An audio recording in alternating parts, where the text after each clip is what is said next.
வணக்கம். நான் டாக்டர் ராமநாதன் அர்ச்சனா. இன்றைக்கு 2025 ஆண்டு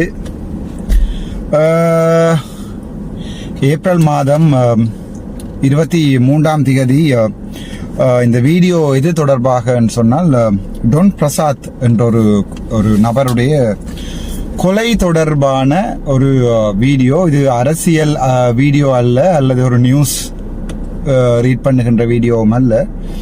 இந்த கொலைகள், அரசியல் கொலைகளுக்கு பின்னால் ஒரு மிகப்பெரிய ஒரு உண்மைகள் மறைந்திருக்கிறது. அந்த உண்மைகள் சம்பந்தமாக நாங்கள் சற்று அலசி ஆராய்வோம்.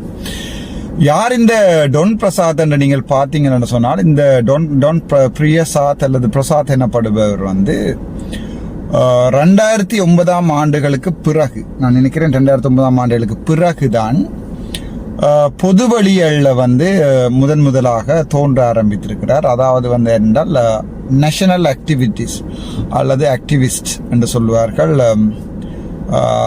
சிங்கள தேசியத்தை கதைக்கின்ற ஒரு நபராக இவர் தன்னை வெளியால காட்டிக்கொள்ள முற்பட்டிருக்கார். ஆரம்பகால பகுதிகளில் சிங்கள தேசியம் கதைக்கிற ஒரு ஆளாக பாதைகளிலே இலங்கை கொடியுடன் இவருடைய செயற்பாடுகள் கூட தமிழ் மக்களுக்கும் அதே நேரம் முஸ்லிம் மக்களுக்கும் எதிரானதாக சிங்கள தேசியத்தை, சிங்கள இனவாதத்தை கக்குகிற ஒரு வேலையாகத்தான் இதுவரையும் இருந்திருக்கிறது. அந்த வேலைகள் என்ற அடிப்படையில் பார்க்கும்போது 2009 ஆண்டு முதலாக எங்களுடைய யுத்த காலங்களின் பின்னர் எங்களுடைய தெற்கு பகுதிகளில் வாழ்கின்ற வியாபாரம் செய்கின்ற பிசினஸ்மேன், தமிழ் வியாபாரம் செய்கின்ற பிசினஸ்மேன்களுடன் இவருடைய முரண்பாடுகள் ஆரம்பத்தில் முக்கியமாக வெள்ளவத்த பகுதிகளில் ஏற்பட்டிருக்குது. முதலாவதாக அங்கே அவர் தேசியம் கதைத்து பணங்களை சுருட்டி வேண்டுகின்ற ஒரு நிலைமை ஒன்றை ஏற்படுத்தி இருக்கிறார். அதாவது நீங்கள் இங்கே தெற்கில் முதலாக நீங்கள் பிசினஸ் செய்வதாக இருந்தால் எங்களுடைய நாட்டின் இறைமையை பாதுகாப்பதற்கு நீங்கள் பணம் தரணும் என்ற அடிப்படையில் அந்த 2009 ஆண்டு பிற்பட்ட கால பகுதிகளில் தமிழீழ விடுதலை புலிகளின் மௌனத்தின் பின்னர் இப்படியான ஒன்று சில தேசியவாதிகள் வந்திருக்கிறார்கள். ஸோ அதுக்குரிய உதாரணம் நான் ஒரு வீடியோவோட போடுகிறேன். இந்த இடைக்குள்ள நீங்கள் பார்க்கலாம்.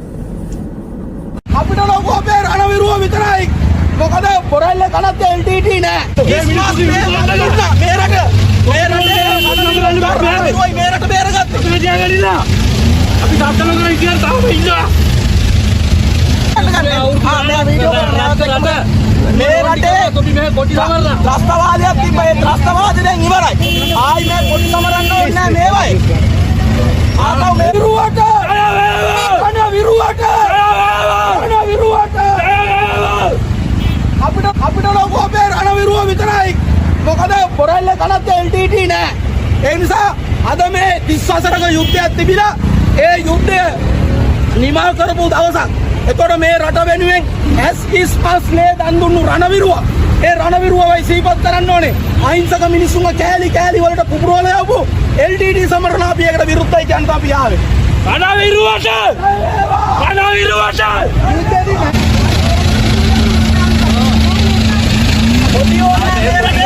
ආයි ත්‍රස්තවාදයක් ඕනේ නැහැ පියතුමා. සාමකාමීව ජීවත් වෙන්න ඕනේ. මේ සමරන්නේ බා මේ කවුරුත් LTT ගේ මේ පොලිස් මේකේ වල දාලා හමුදා කොල්ලෝ ඉන්නේ අපේ. ජෙප්පොටිගේම මාර හැපි වෙන්නේ නැදිනේ. මම මරුණා කියලා. මචං මේ අරගලේ වෙලාවෙත් මේ සෑහෙන්ට කට්ටිය උත්සාහ කරා මරන්න. මේ අපිට මැරෙන්න මචං මේ වෙලාව ආපු මැරෙනවා කවුරුනොත් හරි. හැබැයි තව කල් තියෙනවා. මොකද මේ අපිට තව වැඩ කොටසක් තියෙනවා අපේ රටේ කරන්න. මේ ඒක නිසා හොඳට මතක තියාගන්න මේ අපි කරේ රට ජාතිය සම්බුද්ධ ශාසනය ආරක්ෂා කරන දේවල් විතරයි. ඉතින් එහාට අපි මේ වෙන දේවල් කරන්න ගිහිල්ලා නැහැ. ඉතින් ඒක නිසා මේ අපිට තව අවශ්‍ය තියෙනවා දෙයියනේ කියලා. ඉතින් ඒක නිසා මේ ඒ ආතල් ගත්ත අයට ආතල් එකේම ඉන්න කියන අපි නම් ඕව ගණන් ගන්න ඉඳන් මොකද ඔයිට කලුණුත් ගොඩක් දේවල් දැම්ම. ඉතින් ඒක නිසා සාමාන්‍ය දේවල්. ඒක නිසා අපි ඔය මේ පුන්නක්කු කන ජෙප්පන්ට එහෙම කියන්න තියෙන්නේ මේ අපි නම් කන්නේ මචම්පත් උඹලා පුන්නක් කෑවට. ඉතින් ඒක නිසා මේ හැමෝටම නිවන් සුව සහ සුබ දවසක් කියලා ප්‍රාර්ථනා කරනවා. හැමෝටම නිර්වාණ සුවය ලැබෙන්න ඕනේ. අපිට කොහොමත් ඉතින් නිවන් සුව තමයි ලැබෙන්නේ. මොකද අපි අනවශ්‍ය දේවල් කරලා නැති නිසා අපිට කොහොමද නිර්වාණ සුවය තමයි අපිට ලැබෙන්නේ. ඒක නිසා අපි බය වෙන්නේ නැහැ නිවන් සුව පැතුවට කවුරු. ඉතින් නිවන් සුව පතන එක සම්බන්ධව මම ඇත්තටම මේ සෑහෙනට සතුටු නෑ. ඒ වගේම මට නිවන් සුව පතන හැමෝටම මම පින් දෙනවා කියන එක තමයි මට කියන්න. සමාජ ක්‍රියාකරුවෙකු වන ඩෑන් ප්‍රියසාද් ඉලක්ක කර මීට සුළු මොහොතකට පෙර වෙඩි ප්‍රහාරයක් එල්ල කර තිබෙන බව පොලිසිය පවසනවා. ඒ ඔහුට අයත් මීතොට මුල්ල ලක්සඳ සෙවන මහල් නිවාස සංකීර්ණයේ පිහිටි නිවසේදී තුවාල ලැබූ ඔහු ප්‍රතිකාර සඳහා කොළඹ ජාතික රෝහලට ඇතුළත් කර තිබෙන අතර ඔහුගේ තත්ත්වය බරපතල බවයි රෝහල් ආරංචි මාර්ග සඳහන් කළේ. මෙන්න එම පුවත නැවතත් සමාජ ක්‍රියාකරුවෙකු වන ඩෑන් ප්‍රියසාද් ඉලක්ක කර මීට සුළු මොහොතකට පෙර වෙඩි ප්‍රහාරයක් එල්ල කර තිබෙන බව පොලිසිය පවසනවා. ඒ ඔහුට අයත් මීතොට මුල්ල ලක්සඳ සෙවන මහල් නිවාස සංකීර්ණයේ පිහිටි නිවසේදී තුවාල ලැබූ ඔහු ප්‍රතිකාර සඳහා කොළඹ ජාතික රෝහලට ඇතුළත් කර තිබෙන අතර ඔහුගේ තත්ත්වය බරපතල බවයි රෝහල් ආරංචි මාර්ග සඳහන් කළේ.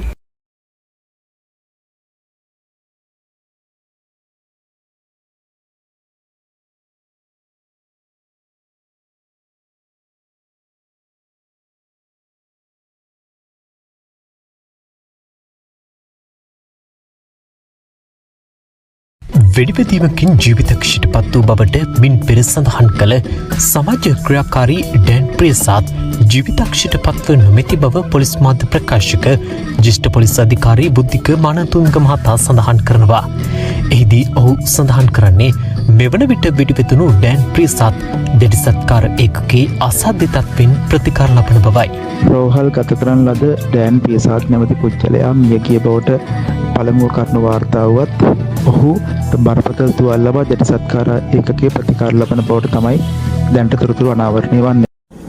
இந்த வீடியோவும் படி இவர் என்ன செய்கிறார் என்றால் மாவீரர் நாள் நவம்பர் 27ஆம் தேதி மாவீரர் நாள் கார்த்திகை 27 மாவீரர் நாள்களை வந்து நாங்கள் இறந்த எங்களுடைய சகோதரர்களை நினைவு கூறுகின்ற நாட்களிலே கொழும்பு உட்பட பகுதிகளில் போய் இவர் அந்த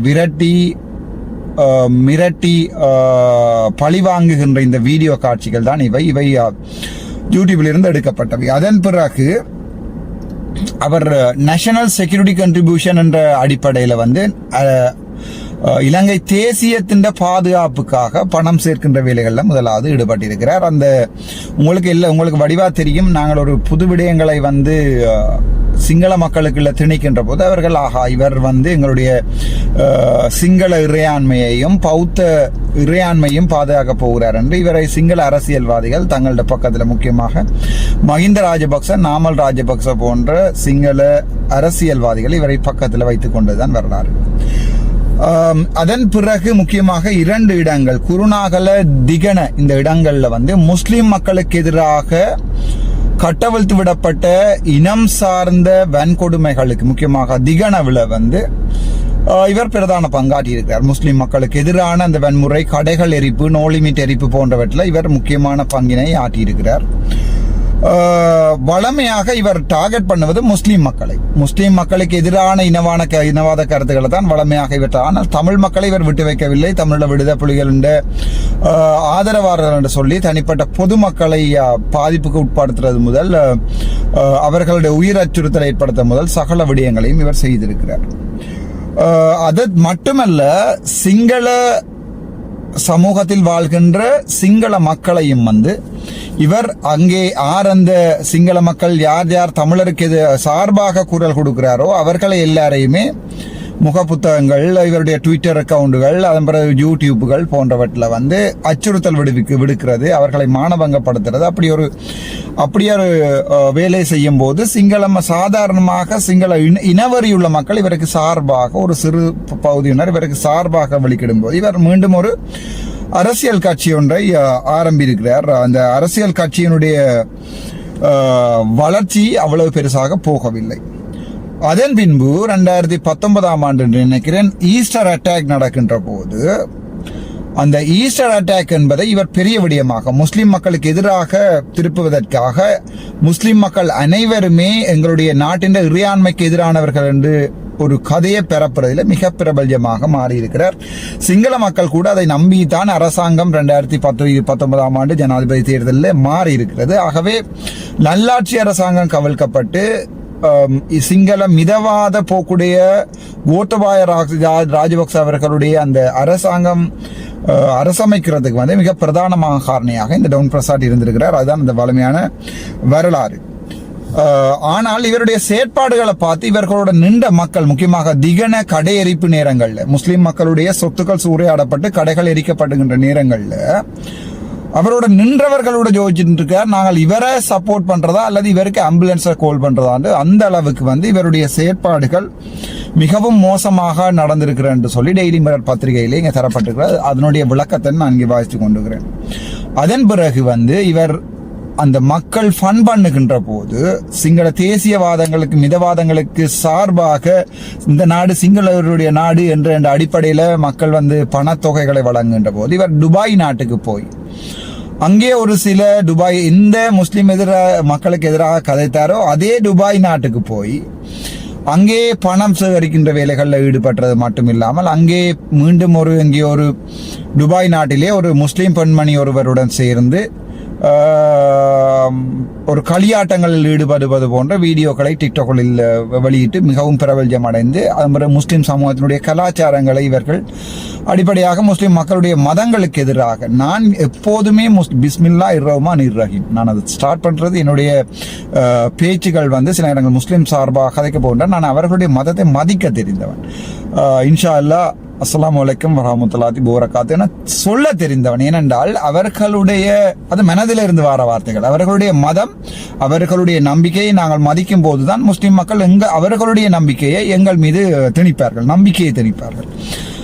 ஆனால் குழந்தைகளுடைய திருமணம் தொடர்பாக என்னுடைய கருத்து வேறுபட்டது. நாங்கள் we can't disagree to agree. அதாவது வந்து நாங்கள் நெடுகளும் சண்டை பிடிக்கணும் இல்லை, அவங்களுடைய அந்த பிரச்சனையில் MMD ஆக்டிலே குழந்தைகளுடைய திருமணம் சம்பந்தமாக 100% விதமான முஸ்லீம் என்னுடைய நண்பர்கள் சொல்லியிருக்கிறார்கள், குழந்தைகளை திருமணம் செய்வது வந்து பாரதூரமான ஒரு குற்றச்சாட்டு மாதிரி நாங்களும் ஏற்றுக்கொள்கிறோம். ஆனால் அதை முஸ்லீம்களுக்கு எதிராக நீங்க கதைக்க கூடாது என்று சொன்னதுக்கு நான் முஸ்லீம்களுக்கு எதிராக இருக்கேன். அந்த ஆக்டை பற்றி மட்டும் தான் கதைத்தேன். அங்கேயும் சொல்லியிருக்கிறேன், முஸ்லீம் பெண்களை பாதுகாக்கிறதுக்காக தான் அந்த பெண்கள் தினமானதை கதைத்திருக்கணும். எந்த முஸ்லீமையும் பாதிக்கிற எந்த கருத்தையும் நான் சொன்னதில்லை. ஆனால் வாக்குவாதங்கள் மீறி முஸ்லீம் பாராளுமன்ற உறுப்பினர்கள் பைத்தியக்காரன் என்று சொன்ன போது சில விடயங்களை கூட கதைத்திருக்கிறேன் பாராளுமன்றத்தில். ஆனால் அது இந்த முஸ்லீமையும் பாதிப்பதற்கில்லை, அந்த சம்பந்தப்பட்ட பாராளுமன்ற உறுப்பினருக்குரிய பதிலே ஒழிய அது முஸ்லீம் சமூகத்துக்கான பதில் இல்லை. அதை என்னுடைய முஸ்லீம் மக்கள் தெளிவாக வழங்கி இருக்கிறார். ஆகவே அந்த பிரச்சனை இல்லை. இப்ப அதன் பிறகு துபாயிலிருந்து வந்து மறுபடியும் வேற என்ன செய்கிறார் என்று சொன்னால், இலங்கையில வந்து மறுபடியும் இந்த முஸ்லிம் தமிழ் மக்களுக்கு எதிரான ஒரு இனக்கலவரத்தை சிங்கள மக்கள் மத்தியில் ஏற்படுத்தியிருக்கிறார். ஆனால் அது பெரிதாக ஈடுபடவில்லை. சோ தற்போதுதான் பிரச்சனை ஆரம்பிக்கிறது. ஏன் இந்த டான் பிரசாத் சுடப்பட்டார் என்ற கேள்வி இப்போது இருக்கிறது. அதாவது இவர் சுடப்பட்டதுக்குரிய காரணம் என்ன, எதற்காக இவர் சுடப்பட்டிருக்கிறார் என்றால், இவர் அன்றைய தினம் தன்னுடைய அடுக்குமாடி குடியிருப்பில் வந்து இருக்கிற நேரங்களில் இனம் தெரியாத துப்பாக்கி தாதிகளால் இவர் சுடப்பட்டிருக்கிறார். சுடப்பட்டது மட்டுமல்ல, போலீஸ் ஊட பிரிவு சொல்லியிருக்கிறது அவர் செத்துட்டார். அதன் பிறகு இவர் NHSல கொண்டு ஒரு டெத்தை அனௌன்ஸ் பண்ண வேண்டியது வைத்தியர்கள், போலீஸ் ஊட பிரிவு அல்ல. ஸோ டெத்தை கன்ஃபார்ம் பண்ண வேண்டியது வந்து டாக்டர்ஸ், போலீஸ் ஊட பிரிவு அல்ல. ஆகவே அங்கே டாக்டர்ஸ் ட்ரீட் பண்ணி கொண்டிருக்கும் போது இவர் செத்துட்டார் என்று சொல்லி போலீஸ் ஊட பேச்சாளர் சொல்லியிருக்கிறார். ஸோ அது வந்து மிகப்பெரிய சந்தேகங்களை ஏற்படுத்து என்றால், அதன் பிறகு டாக்டர் மேர் சொல்லியிருக்கிறார்கள் அவர் ICUல தான் இருக்கிறார் என்று பத்திரிகைகளுக்கு செய்தியை கொடுத்திருக்கார். என்ன சாகையில he is still alive, we are trying to kind of wake him up. ஆனால் அது பிறகு ஒரு 4-5 மணி தாண்டி மறுபடியும் போலீஸ் சொல்லியிருக்கு இல்லை அவர் செத்துட்டார். திருப்பி சொல்லியிருக்கிற ICUல இருக்குன்னு திருப்பி சொல்லியிருக்க செத்துட்டார். இதுதான் ஒரு மிகப்பெரிய கேள்விக்குறிகளை இங்கே ஏற்படுத்துகிறேன் என்றால் உங்களுக்கு தெரியும். சரி, பிரச்சனைகளை இப்படி ஆராய்வோம். 2000 ஆண்டுகள்ல இருந்து 2005 ஆண்டுக்கு பிறகு மஹிந்த ராஜபக்ச அரசாங்கம் வந்து ஆட்சிக்கு வந்து எங்களுடைய தேசிய பிரச்சனைகளை கதைத்த எங்களுடைய போராளிகள் மட்டுமல்ல, எங்களுடைய பொதுமக்கள் கொத்து கொத்தாக கொலை செய்யப்பட்டு 2009 ஆண்டு ஒரு இனப்படுகொலை நடந்தேறி முள்ளிவாய்க்காலில் எங்களுடைய ரத்த உறவுகள் மண்ணுக்குள்ளே புல்டோசர் போட்டு மூடப்பட்டது. சரி, அது வரலாறு.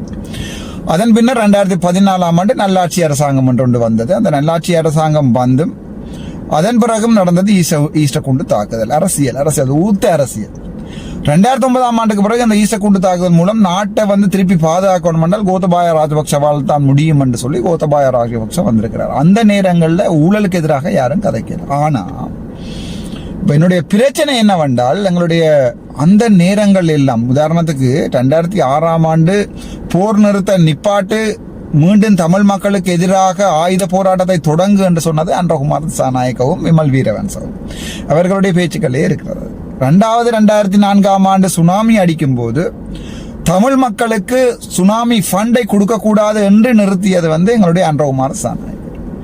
அதன் பின்னர் அதோட எங்களுடைய அமைச்சர் சந்திரசேகர் உட்பட சகல பேரும். அதன் பின்னர் 2009 வரை மைந்த அரசாங்கத்துக்கு முட்டு கொடுத்து அவர்களுடைய அமைச்சு பதவிகள் எல்லாம் எடுத்துக்கொண்டு இந்த என்பிபி அரசாங்கம் என்று சொல்லுகின்ற தற்போதைய என்பிபியும் பழைய ஜேவிபியும் ஒரு கொலைகார கூட்டமும் தான் 2009 வரைக்கும் தமிழர்களை கொத்து கொத்தாக அளிப்பதற்குரிய உதவிகளை பாராளுமன்றத்திலே மஹிந்த ராஜபக்சவை கட்டியெழுப்பவன் நான் என்று சொல்கின்ற அளவுக்கு மஹிந்த ராஜபக்ச உருவாக்கப்பட்டது எங்களால் தான் என்று சொல்கின்ற அளவுக்கு அவர்களுடைய நட்பு அங்கிருந்தது. இன்னும் ஒரு விஷயத்தை நான் இங்கே சொல்ல விரும்புகிறேன் என்றால், பாராளுமன்றத்திலேயோ ஜனாதிபதியோடையோ பிரதமரோடையோ கதைக்கின்ற விடயங்கள் அல்ல பாராளுமன்றத்தில் கதைக்கின்ற ஸ்பீச்சஸ். அதை வடிவா வழங்கிக் கொள்வோம் மக்கள். நான் மக்களுக்கு உண்மையா இருக்கிறான்ன்றது மக்கள் தான் சொல்லணும், தமிழ் மக்கள் தான் சொல்லணும். ஆனால் நீங்கள் நினைப்பது போன்று உதாரணத்துக்கு தமிழ் பாராளுமன்ற உதாரணமா பார்ப்போம். எங்களுடைய சாணக்கியனை பார்ப்போமே.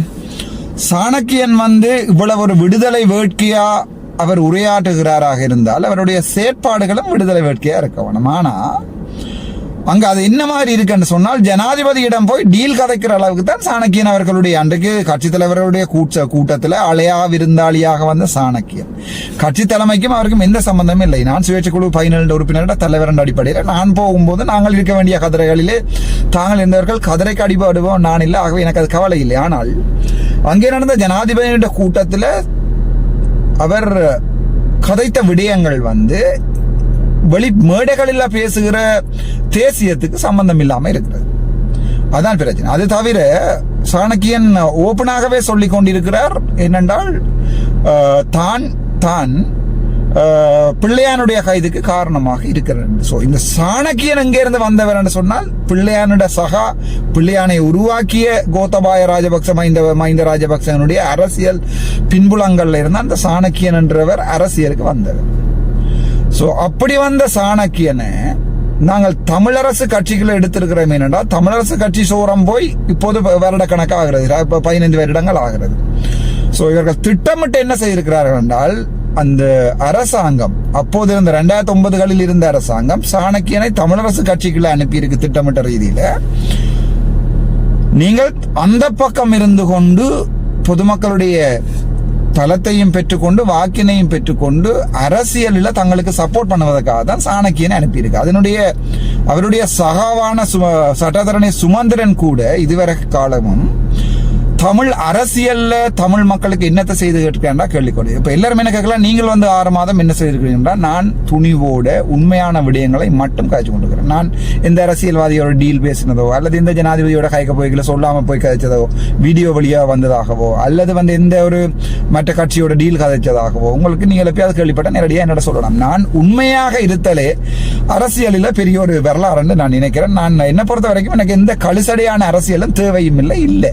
முதல் தேவையும் இல்லை 2.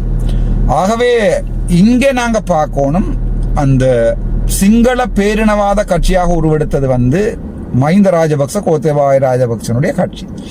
அந்த கட்சியிலிருந்து உள்ளே கொண்டு வரப்பட்டவர்கள் சாணக்கியன். அந்த கட்சிக்கு சார்பாக 15 வருடங்கள் தங்களுடைய அரசியல் நடவடிக்கைகளை தமிழ் மக்களுக்கு செய்த துரோகங்களுக்கு முக்கியமாக விடுதலை புலிகள் தமிழ் மக்களுடைய ஏக பிரதிநிதிகள் இல்லை என்று சார்புபட கதைக்கிற அளவுக்கு தமிழ் தேசிய கூட்டமைப்பு நிலைமைக்கு போயிருந்தது. உங்களுக்கு தெரியும், சரத் பொன்சாகாவுக்கு வாக்கெட சொன்ன தமிழ் தேசிய கூட்டமைப்பு தமிழரசு கட்சி, அதன் பிறகு ரணிலுக்கு வாக்கெட சொன்ன தமிழரசு கட்சி. அப்படி எங்களுடைய தேசியங்களை குலைக்கிறதுல மிக தெளிவாக இருந்தது எங்களுடைய தமிழரசு கட்சி. அதுல எந்த மாற்றமும் இல்லை. என்னடா இது ஒரு ஊத்த அரசியல், இது ஒரு இது ஒரு கேவலமான அரசியல். தமிழ் மக்கள் அதை விளங்கிக் கொள்ள வேணும். நானோ கஜேந்திரகுமார் பொன்னம்பலமோ மேடைகள்ல நின்று கூவுறதாலேயோ அல்லது ஸ்ரீதரன் அவர்கள் செய்கின்ற இந்த கழுவுற நீரில் நழுவுற மீன் போன்ற அரசியல் கூட தமிழ் மக்களுக்கு எதிர்காலத்தை இப்ப சூனியமாக்கி இருக்கிறதான் உண்மை. இப்ப நான் தனியொருவனாகவோ கஜேந்திரகுமார் பொன்னம்பலம் தனியொருவனாகவோ அல்லது கஜேந்திரகுமாரோட நிக்கிற கௌரவ பாராளுமன்ற உறுப்பினர் கஜேந்திரகுமார் பொன்னம்பலத்தோட நிக்கிற கஜேந்திரன் செய்கின்ற அரசியலோ மிஸ்டர் சுகாஸ் சட்டத்தரணி செய்கின்ற அரசியலோ தமிழ் மக்களுக்கு சார்பாக இருக்குமான்னு கேட்டா இல்லை. சோ இங்க நான் என்னத்தை பார்க்கிறேன்னு சொன்னால் இந்த கொலைகள் இருக்குதானே, இந்த கொலைகள் வந்து திட்டமிட்ட ரீதியில சாட்சியங்களை அழிப்பதற்காக செய்யப்படுகின்ற கொலைகள் என்பதில் எந்த சந்தேகமும் இல்லை. எந்தெந்த சாட்சியங்கள், இப்ப உதாரணத்துக்கு நான் இப்படித்தான் பார்க்கிறேன், அனுரகுமார திசாநாயக்க அவர்கள் இவ்வளவு காலமே மஹிந்த ராஜபக்ச அவருடைய செல்ல பிள்ளை.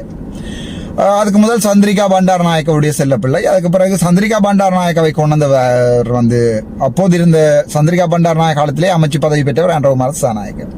சோ அனுரகுமார கௌரவ ஜனாதிபதி மேன்மை தங்கிய ஜனாதிபதி அனுரகுமார திசாநாயக்க அவர்கள் ஒரு காலத்துல சந்திரிகா பண்டார நாயக்கோடு இருந்து எங்களுடைய சமாதான உடன்படிக்கைகளை குழப்பி 2005 மீண்டும் மஹிந்த ராஜபக்சவை கொண்டு வந்த உதவி செய்த அந்த அனுரகுமார சாநாயக்கர் 2009 போருக்கு வித்துட்டு செல்றதுக்காக நடைபவனி போன அமைச்சர் சந்திரசேகர் போன்ற ஒட்டுண்ணிகள் பாரசைட்ஸ் என்று சொல்லுவார்கள். ஒட்டுண்ணிகள் என்றால் உயிரியல நாங்கள் படிப்போம், ஒரு விலங்குண்ட உடம்புல தங்கி வாழ்றதும் அந்த விலங்குக்கு கேடு விளைவிக்கக்கூடியதுதான் ஒட்டுண்ணிகள். அந்த பிளட்டே உறிஞ்சி அதுக்கே கேடு விளைவிக்கக்கூடியது.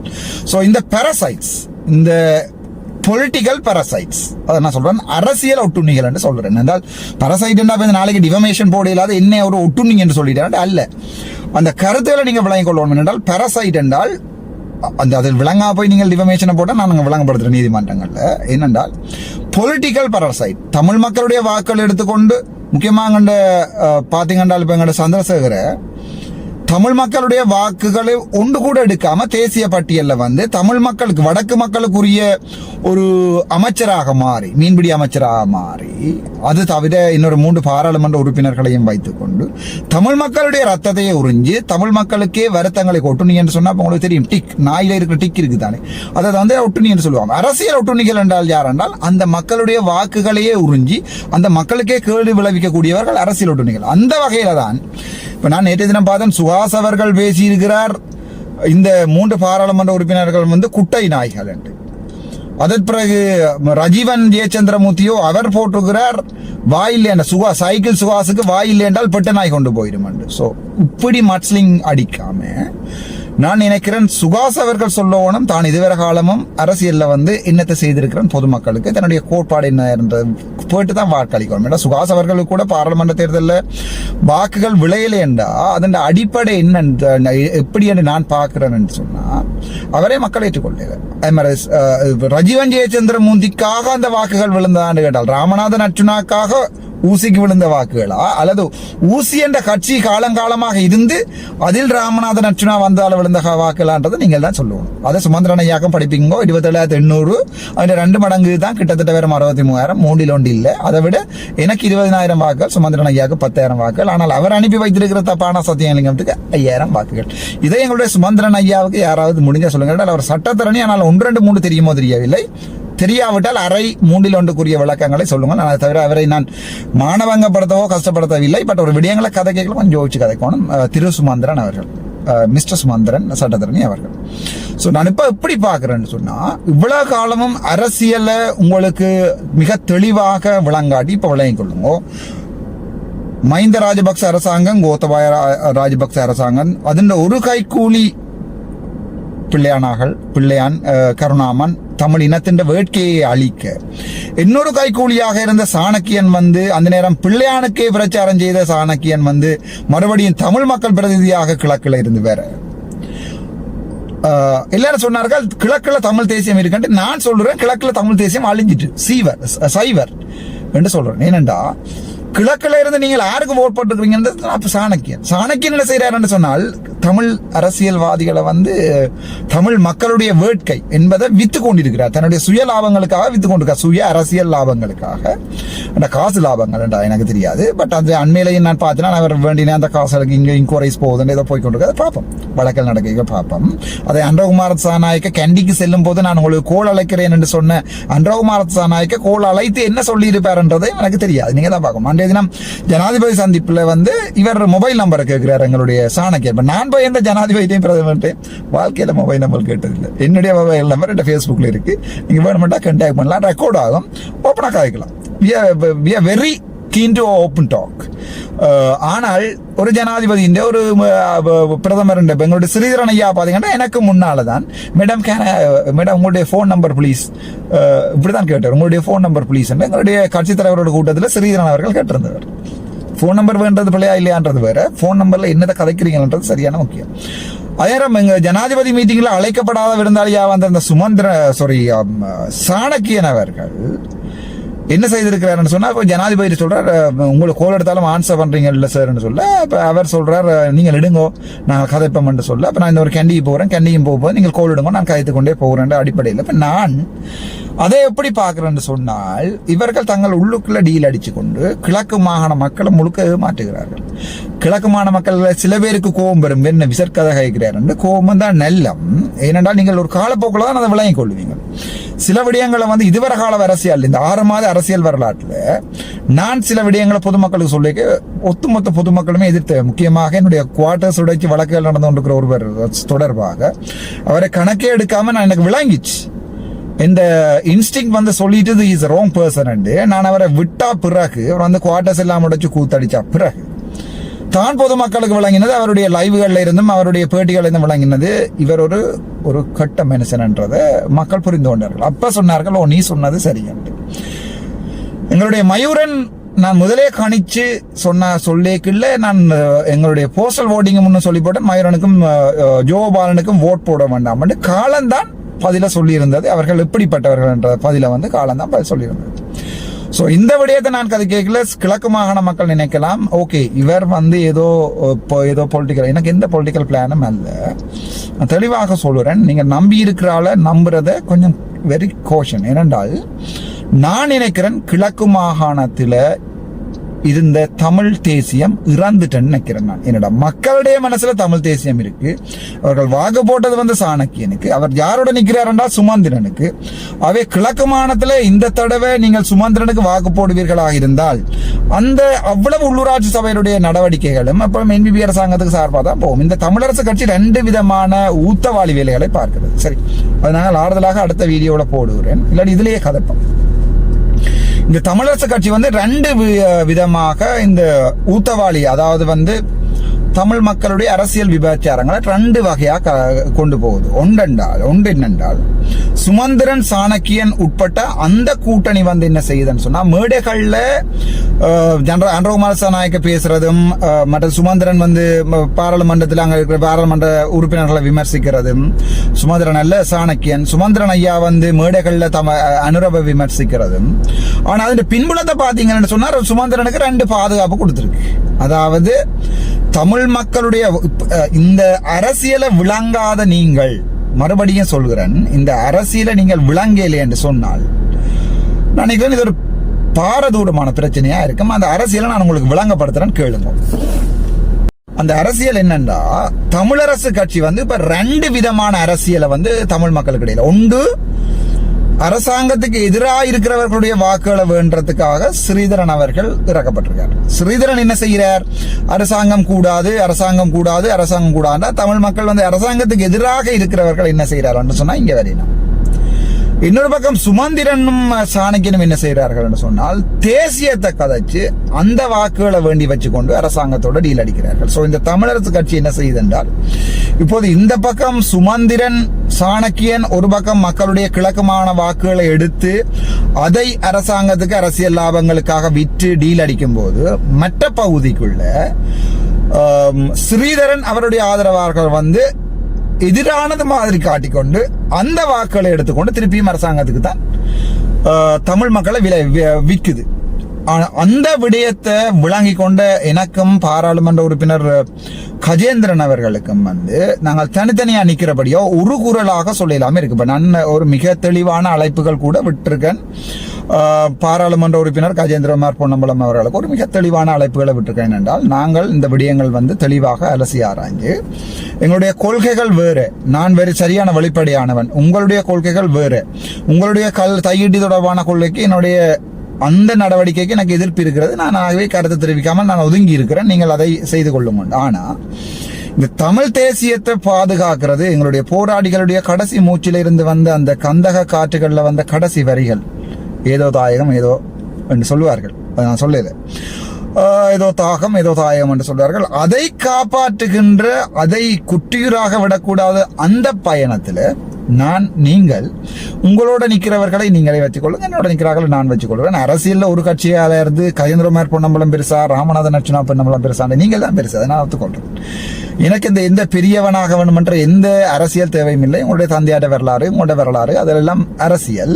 நான் அரசியல் அல்ல. I am not a politician. I am not a politician. I am a professional. So, being a professional, I'm asking you whether we can go together in this way to just protect our Tamil nationalism. That's all. நான் உங்கள்ட்ட கேட்கறது வந்து இந்த பாதையில நாங்கள் தமிழ் மக்களை பாதுகாக்கிறதுக்காக உண்டாக நிற்கலாமா என்றது மட்டும் தான் என்னுடைய சிந்தனையாக இருக்கொழிய இந்த கட்சியையும் உங்களோட கட்சியை இணைக்கிறதோ, உங்களுடைய கஜேந்திரன் அல்லது சுகாஸ் அவர்களோட நான் வந்து சமாதானமா இருக்கிறதோ அல்ல. ஒரு பாதையில நீ கேட்கல, சில விடயங்களை ரெண்டு பேரும் ஒண்டா சேர்த்து செய்யலாம். அதுக்காக நான் வரப்போறதில்லை. தேர்தல் காலங்களுக்கு முதல் கிழமைகள்ல போய் தையீட்டிக்கு முன்னால் நிற்பதற்கு நான் வரப்போவதில்லை. பட் தையீட்டி சம்பந்தமாக உங்களுக்கு கதைக்க வேண்டுமாக இருந்தால் கதைக்க வேண்டிய இடங்கள்ல நாங்கள் ஒன்றாக முடிவெடுத்து நாங்கள் கதைக்கலாம். ஆனால் அது உங்களுக்கு ஒரு ஈகோவாக இருந்தால் அதுக்கு நான் ஒன்றும் செய்யலாது. பட் நான் ஸ்டில் இன்னொரு ஓப்பன் ரிக்வெஸ்ட் எங்களுடைய மணிவண்ணன் அண்ணா அவர்களுக்கு, நான் இதை இன்னொரு வீடியோவா போடுவதுதான் சிறந்ததாக இருக்கும். ஸோ இந்த கொலைகளை பற்றி வர்றேன். இப்போ யாழ்ப்பாணத்தில் என்ன நடக்குன்னு சொன்னா, யார் யார் கதைக்கணுமோ, யார் யார் பிரச்சனை படிக்கணுமோ சகல பேருக்கும் விடி விழுது. யாழ்ப்பாணத்தில் இல்ல, இலங்கையில் யார் யார் கோத்தபாய ராஜபக்சவையும் மஹிந்த ராஜபக்சவையும் வந்து யார் யார் பாதிக்கப்படக்கூடிய சாட்சியங்களை தரக்கூடியவர்களாக இருக்கிறார்களோ அவர்கள் ஒவ்வொருத்தரும் வந்து அந்த சாட்சியங்களை அளிக்கிற வேலையை வந்து எங்களுடைய திட்டமிட்ட ரீதியில செய்து கொண்டிருக்காங்கன்னு நான் நினைக்கிறேன். ஸோ இவங்க அன்றகுமார சாநாயக்க எப்படியோ மஹிந்த ராஜபக்சவையும் ரணிலையும் வந்து பாதுகாக்க போறார். ஸோ மக்களுக்கு வாக்குகள் என்ன கொடுத்திருக்கணும்?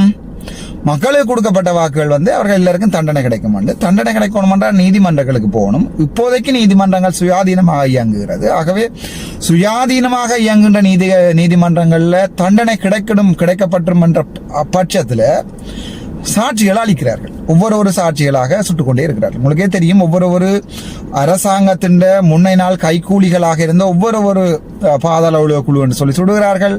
யார் சுட்டு தெரியான்னு சுடுகிறார்கள். ஸோ அப்படியான விடயங்கள் நடந்து கொண்டிருக்குது. இப்ப அனூர் அரசாங்கம் என்ன சொல்ல போகுதுன்னு சொன்னால், நாங்கள் ஈச குண்டுதாரியை பிடிக்க போறோம். ஏன் எங்களுடைய பிள்ளையான் சிறை வைக்கப்பட்டிருக்கிறாருன்னு சொன்னா அவரை யாரோ சுட்டு விடுவார்கள் என்ற ஒரு பயம். ஸோ அதற்காகத்தான் பிள்ளையானை கொண்டு சிறையில் வைத்திருக்கிறார். அவருடைய பாதுகாப்புக்கு தான் சிறையில் வந்து பிள்ளையான் அடைக்கப்பட்டிருக்கிறார் என்பதுதான் நிதர்சனமான உண்மை. அதை யாருமே மாற்றிடாது. ஸோ இப்போ இங்க என்ன நடக்க போகுதுன்னு சொன்னால், பிள்ளையான வெளியால வரும்போது ஒரு நாளைக்கு நீதிமன்றங்கள்ல ரோட்டுகளை வச்சு பிள்ளையான் சுடப்படக்கூடிய கருணா சுடப்படக்கூடிய வாய்ப்புகள். யார் யார் ஒட்டுக்குழுக்களாக இயங்கிச்சினமோ, உதாரணத்துக்கு எங்களுடைய இந்த வழக்குகள் நடந்து பெரிய தலைகள் உருளுவதற்குரிய காரணமான சின்ன தலைகள் எல்லாத்தையும் போடுகிறார்கள். இது வந்து ஒரு கேவலமான நாடு, கேவலமான அரசியல், கேவலமான கலாச்சாரம். அந்த கலாச்சாரத்தின் மிக உச்சம்தான் என்பிபி. அந்த கலாச்சாரத்தினுடைய உச்சக்கட்டம் தான் என்பிபி. அதுல எந்த சந்தேகம் இல்லை. இந்த என்பிபி என்று சொல்லப்படுகின்றது அந்த கலாச்சாரத்து அழிவுகள். அதாவது வந்து இந்த அரசியல் துவாக்கு கலாச்சாரங்களை ஆரம்பிச்ச ஆரம்பகால உறுப்பினர்கள் இந்த என்பிபி. நீங்க நினைக்கிற ஜேவிபி என்பதை நீங்க நினைப்பது போன்று சந்தனமும் செவ்வாதும் பூசிய அரசியல் கட்சி அல்ல. இவர்கள் ஒரு காலத்துல 40,000-60,000 இளைஞர்களை வீடுகளில் பூந்து வெட்டி கொலை செய்து அதை பிறகு அதை அடக்குவதற்காக வந்து ரணில் அரசாங்கம் மறுபடியும் இவர்களை பிடித்துக் கொண்டே பட்டலாந்து வதை முகாமல்ல வச்சு சுட்டு கொலை செய்து வரலாறுகள் தான் உண்மை. அவர்களும் சுட இவர்களும் சுட ஒரு தீவிரவாத அரசியல் கட்சிகளாக இருந்த தீவிரவாதிகளாக உண்மையாகவே நிரல்படுத்தப்பட்டவர்கள் காலப்போக்குல ஊழலை ஒழிக்கிறோம் என்ற பெயர்ல வந்திருந்து கொண்டு இப்போது முழுதான ஊழல்கள் செய்கிறார்கள். அதான் அந்த ஊழலுக்குரிய மிகச்சிறப்பான இதுதான் பாராளுமன்றத்தில் ஒரு பாராளுமன்ற உறுப்பினர் ஆகிய நான் சொல்லாத விடயம் ஒன்றை சொன்னதாக விமல் ரத்நாயக பாராளுமன்ற கூறி சபாநாயகர் அதுக்கு ஏற்ற மாதிரியே பிளான் பண்ணி 8 நாட்கள் உள்ளூராட்சி சபை தேர்தலுக்காக என்னுடைய கதையை ஸ்டாப் பண்ணி வைத்திருக்கிறது. மிக தெளிவாக சொல்கிறது என்னென்றால், பாராளுமன்றத்தில் ஜனநாயகம் என்றது குழி தோண்டி புதைக்கப்பட்டதுக்குரிய சின்ன உதாரணம். நாளைக்கு நான் சுடப்படலாம், அல்லது நாளைக்கு என்னை சார்ந்தவர்கள் சுடப்படலாம். இதுகள் இந்த இலங்கையில ஒரு பெரிய விடயம் அல்ல. இதுவை நடக்க போகின்றது, நடக்கின்றன. எனக்கும் அந்த நாட்கள் குறிக்கப்பட்டிருக்கும் எனக்கு தெரியும். ஆனால் நான் துணிஞ்சு நிற்கிறேன் என்றால் அவங்க ஒரு காலத்தில் எங்கட படியல் நின்றவன் நானே நோடுவேன். ஆகவே துணிஞ்சு நிற்கிறேன். NPP அரசாங்கம் வெகு விரைவில் ராமநாத அர்ச்சுனாவை யாரோ சுட்டு விட்டார்கள் என்று சொல்லி நீலி கண்ணீர் வடிப்பதற்குரிய சாத்தியக்கூறுகள் 100% உண்டு. ஆனால் சுமந்திரனோ சாணக்கியனோ சுடப்பட போறதில்லை வாழ்க்கையில். ஏனென்றால் சுமந்திரன் சாணக்கியன் போன்ற அரசியல் வசனங்கள் சொல்ல சொல்லணும் வாதிகள், தமிழ் மக்களுடைய நம்பிக்கையை இழந்த அரசியல்வாதிகள், டீல் அடிக்கின்ற அரசியல்வாதிகள் அரசியல் டீல் அடிக்கின்ற அரசியல்வாதிகள் NPPயை பொறுத்த வரைக்கும் தேவை. ஏனென்றால் ஒரு சமூகங்கள்ல போய் அப்படியான கருத்துக்களை சொல்லும் போது, சமூகங்கள்ல போய் அப்படியான கருத்துக்களை பகிரும் போது அதை நம்பி ஏமாறுகின்ற தமிழ் ஒரு இனத்துக்கு அவர்கள் எப்பவுமே மீட்பர்களாக தான் தெரிவார்கள். சில விடயங்களை ஓப்பனாக கதைச்சு இப்படிலாம் நடக்குது, தமிழருடைய எதிர்காலம் போகும்னு சொல்லும் போது பைத்தியம் என்று சொல்வார்கள். அதுல எந்த சந்தேகமும் இல்லை. பைத்தியம் என்று இவர்கள் சொல்லி இப்போது 6 மாதம். ஆனால் சொல்லி சொல்லி சொல்லி சொல்லி சொல்லி தாங்க இல்லாம டயர்ட் ஆகிறார்கள். பைத்தியமா இல்லை அதை கேட்டு சிரிச்சு கொண்டிருக்கிறேன் நான் பைத்தியமான்றதை நீங்கள் தான் தீர்மானிக்கும். எனக்கு என்ன இதுல கவலை என்றால், இதுல பாதுகாப்பு கொடுக்கப்பட்டது. சுமந்திரனுக்கு 2 MST பாதுகாப்பு வழங்கப்பட்டிருக்கிறது. எங்களுடைய சாணக்கியனுக்கு ஒரு MST பாதுகாப்பு வழங்கப்பட்டிருக்கிறது. ஆனால் மற்ற பாராளுமன்ற உறுப்பினர்களுக்கு, முக்கியமாக என்னை போன்ற பாராளுமன்ற உறுப்பினர்களுக்கு இலங்கை அரசாங்கம் பாதுகாப்பு தருவதற்கு தடுத்திருக்கிறது. ஒரு சாதாரணமாக ஒரு யூடியூபருக்கு, என்ன பேர் அவருக்கு, ஒரு யூடியூபர் வருக்கு அட்டை பாதுகாப்பு கொடுத்திருக்கின்ற அரசாங்கம் ஒரு பாராளுமன்ற எம்பிக்கு பாதுகாப்பு தர மாட்டேன்னு சொல்லி போனை ட்ரைக் பண்ணி சிக்னல் லைட் போட்டதுக்கு, அந்த சிக்னல் லைட் இப்பவும் இருக்கு இந்த காரில், சிக்னல் லைட் போட்டதற்காக, LED லைட் போட்டதற்காக என்னை ஒரு நாள் சிறைப்பிடித்து கூத்தடித்து பார்த்தது அரசாங்கம். ஸோ இது எங்க நிக்குதுண்டா அதுக்குரிய பலன்கள் இந்த முறை உள்ளூராட்சி சபை தேர்தலில் தெளிவாக இருக்கு. மக்களுக்கு உள்ளூராட்சி சபை தேர்தலில் இது ஒரு தெளிவான பதிலாகவே இருக்கும் என்பதில் எனக்கு எந்த சந்தேகமும் இல்லை. திட்டமிட்ட ரீதியில் இவர்கள் டான் பிரசாத்தை இப்ப கொலை செய்திருக்கிறார்கள். அவர் மிகப்பெரிய சாட்சி. இவ்வளவு நடந்த 2009ஆம் ஆண்டோ அல்லது முற்பட்டதோ அல்லது 2024ஆம் ஆண்டு 25ஆம் ஆண்டு வரைக்கும் அனுர அரசாங்கம், இப்போது இருக்கிற அனுரகுமார் சாநாயக்க ஜனாதிபதி அவர்கள் 2005ஆம் ஆண்டு செய்த ஊழல்கள், அவர்கள் 2009ஆம் ஆண்டு செய்த தமிழ் மக்களுக்கு எதிரான போராட்டங்கள், தமிழ் மக்களுக்கு போரை ஆரம்பிக்க சொல்லி அவர்கள் கொடுத்த இதுகள், என்ன சொல்றது, உத்வேகங்கள் அல்லது உந்துதல்கள், அதை விட 2009ஆம் ஆண்டுக்கு பிறகு 2013ஆம் ஆண்டு காலங்களில் சாணக்கியன் அவர்கள் பிள்ளையானுக்கு ஒரு பேச்சாளர், மேடை பேச்சாளராக இருந்து இப்போது தமிழரசு கட்சியிலுக்கு இறக்கப்பட்டு தமிழ் வாக்குகளை அவருடைய மும்மொழி திறமை என்று சொல்லிக் கொள்கின்ற ஒரு திறமையால தமிழ் வாக்குகளை எடுத்து தமிழர்களுக்காக ஏதோ கதைக்க போகிறார் என்று நாங்கள் நினைத்தால், அவர் மறுபடியும் அதையும் ஒரு வியாபார அரசியலாக்கி இப்போது தமிழ் மக்கள் உண்மையான போராட்ட வீரர்களும் இப்போது இல்லை, தமிழ் மக்களுக்கு கதைக்கின்ற உண்மையான அரசியல்வாதிகளும் இல்லை. யாராவது ஒரு ஆள் வந்தால் அவர்களுக்கு பைத்தியம் என்று சொல்வார்கள். ஆகவே உண்மையை ஜதார்த்தவாதி வெகுஜன விரோதி என்று சொல்வார்கள். இதுதான் உண்மை. இந்த உண்மையை விளங்கிக் கொள்ளாத பட்சத்தில் தமிழ் மக்கள் மீண்டும் மீண்டும் மீண்டும் மீண்டும் ஒவ்வொரு கொலைகளையும் நாங்கள் பார்க்கலாம் நினைக்கிறேன். அது வரைக்கும் அடுத்த வீடியோவில் சந்திக்கும் வரை டாக்டர் ராமநாத அர்ச்சுனா.